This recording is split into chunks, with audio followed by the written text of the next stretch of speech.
5th unit में आपका जो लगभग रिपीट हो रहे हैं, क्योंकि 5 यूनिट कंप्लीट नहीं करता है कोई, तो जो कंप्लीट हो रहे हैं उनमें से वही हम ले रहे हैं कि भाई कम आ रहे हैं, बार बार रिपीट हो रहे हैं लास्ट एग्जाम में, उसमें से। तो मेथड ऑफ डिडक्शन फर्स्ट है आपका। तो method of deduction 3 method general आपके होते हैं। मेथड ऑफ डिडक्शन इन किसी भी पार्टिकल को आप कैसे काउंट कर सकते हो। न्यूक्लियर पार्टिकल जैसे आपका अल्फा बीटा गामा पार्टिकल है, न्यूट्रॉन है, तो इनको हम काउंट करने के लिए कुछ मेथड है जिनको मेथड ऑफ डिडक्शन बोला जाता है। तो इसमें से 3 में से पहला होता है इंटेंसिटी बेस्ड, सेकेंड होता है based on the secondary ionization, और थर्ड होता है बाय द ट्रैक विजुअलाइजेशन। जो सेकेंडरी आयनाइजेशन वाला जीएम है और आपका इंटेंसिटी बेस्ड है वो आपका प्रोपोर्शनल काउंटर है।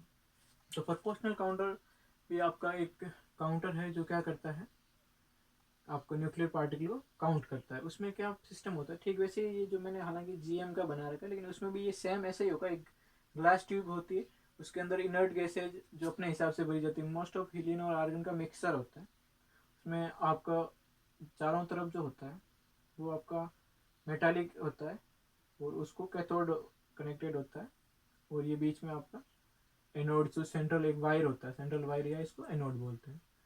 फिर उसमें जैसे ही यहाँ से मीका विंडो अब्रक की जो एक साइड उसमें से आपको रेडिएशन एंटर करने के लिए की जाती है, वहाँ जैसे इसमें रेडिएशन एंटर करती है तो ये आपका कितनी एंटर हुई उस इंटेंसिटी को आपको उस आगे आपका ट्रांसड्यूसर में ये भेजता है कि इतनी इंटेंसिटी आई, जितनी ज़्यादा इंटेंसिटी आई उतने ही उसके समानुपाती क्या होंगे पार्टिकल। तो ये हो गया आपका basic principle of proportional counter. Proportional counter और जीएम काउंटर में डिफरेंस ये कि आपका लोअर एनर्जी पार्टिकल काउंट करने के लिए, हायर एनर्जी पार्टिकल काउंट करने के लिए यूज होता है।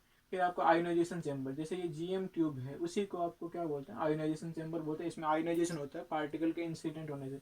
जैसे अगर यहाँ से गामा पार्टिकल इसमें एंटर करता है तो ये गामा पार्टिकल इन आर्गन और हीलियम गैसेज के साथ स्ट्राइक करेगा, जिसकी वजह से नए आयन प्रोड्यूस होंगे। तो ये हो गया आयनाइजेशन चैम्बर का प्रिंसिपल शॉर्ट में आपको। और इसका जो सेकंड पार्ट है elementary particle. Elementary particle most of क्या होता है, लेप्टॉन, मेजोन और बेरियम। फिर उनका आगे क्लास होंगे, काफ़ी लंबा चौड़ा है तो शायद आप इतना नहीं कर सकते, तो कम से कम इतना ध्यान रखें। और इसका एक मोस्ट ऑफ एक और क्वेश्चन जो बार बार लगभग पूछा जाता है आपका, वो 3rd यूनिट में भी है, conservation law in nuclear reaction. Same वही की वही है, यहाँ पे हाइपर चार्ज बेरियन वगैरह वो इंसिडेंट होते हैं। 8 पॉइंट जो है वो आप देख लें। अब इसमें डिटेल में अगर पूछा जाता है तो जीएम काउंटर का पूछा जाता है। जीएम काउंटर में सबसे पहले आपका जीएम ट्यूब आता है। जीएम ट्यूब में क्या क्या होता है, ये सेम ग्लास ट्यूब है, इसके अंदर हीलियम आर्गन का मिक्सर होता है। अगर न्यूट्रॉन काउंट करने होते हैं तो BF3 बोरॉन फ्लोराइड भरा जाता है। इस पर हाई टेंशन वोल्टेज लगा दिया जाता है। जैसे ही इसमें से पार्टिकल इसमें एंटर करते हैं तो जब इसके बीच में लो वोल्टेज होगा तो आपको पता है इनर्ट गैस लो वोल्टेज पे इतनी आसानी से आयनाइज नहीं होगी। तो जैसे जैसे वोल्टेज बढ़ाते जाएंगे तो यहाँ पे आयनाइजेशन होना शुरू होगा। फिर एक रेंज तक आयनाइजेशन नॉर्मल रहता है, तो इसको बोलते हैं प्लेटो रीजन। और फिर और ज़्यादा वोल्टेज बढ़ाएंगे तो ये जो आयन बन रहे हैं वो आपस में स्ट्राइक करके और आयन बनाएंगे, उनको बोलते हैं सेकेंडरी आयनाइजेशन। जो इसका ग्राफ आपका आगे बढ़ता जाएगा, इस टाइप का इसमें ग्राफ आता है। अब इसमें कुछ एक डेफिनेशन है जो छोटे वाले में भी पूछी जाती है।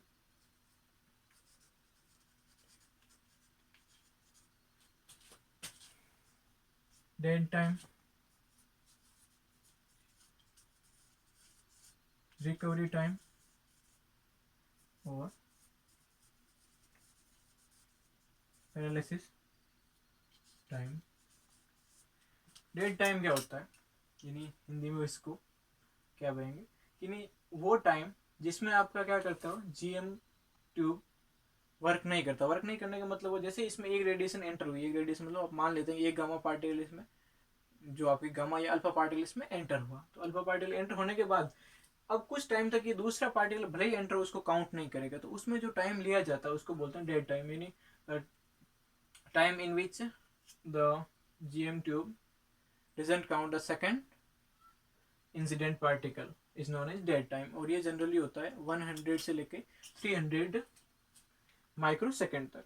अब रिकवरी टाइम, इन्हें डेड टाइम होने के बाद अब ये कुछ वापस टाइम अपनी जो ऐसी स्थिति में आने जिसमें वापस काउंट कर सके, उस स्थिति में आने के लिए जो कुछ टाइम और लेगा तो उसको बोलते हैं रिकवरी टाइम। डेड टाइम और रिकवरी टाइम नियरली इक्वल होते हैं, मतलब इक्वल ही होते हैं।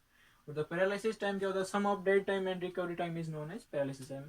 डेड टाइम एक बार फिर से देख लो, the time in which Geiger Muller counter is not work, और अगर कुछ अलग से लिखना चाहते हो तो the time taken to count the second radiation in GM tomb is known as dead time.